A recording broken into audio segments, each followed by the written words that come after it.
Développement du capital humain, formation et employabilité des jeunes dans le secteur, dotation en infrastructures modernes par des investissements massifs, voilà les grands défis à relever par l'industrie africaine du raffinage pour faire face à la croissance économique et démographique du continent. L'enjeu est de pouvoir continuer à fournir au marché africain des produits pétroliers tant en qualité qu'en quantité dans les prochaines années. Autre actualité qui a dominé cette 10e Assemblée générale, la chute des cours du pétrole qui aujourd'hui est estimée à environ $50 le baril. L'analyse du secrétaire exécutif de l'ARA. Comme les raffineries, ce sont des sociétés, je dirais, socialement responsables.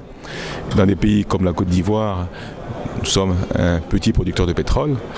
Nous sommes, disons, attachés en tant que société socialement responsable à ce qui se passe au niveau du portefeuille des consommateurs. Donc la baisse du pétrole, nous pensons au niveau du raffinage africain, c'est à ce titre-là que je parle, est une bonne chose.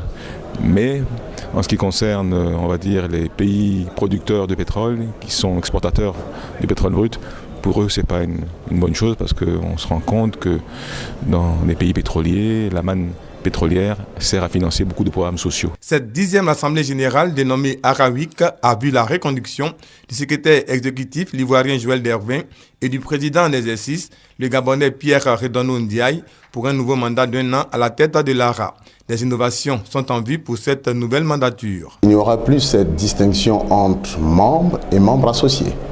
Parce qu'à l'origine, les membres étaient les raffineurs et les membres associés, ceux qui n'étaient pas dans le raffinage, mais dans le stockage, la distribution et l'importation des produits.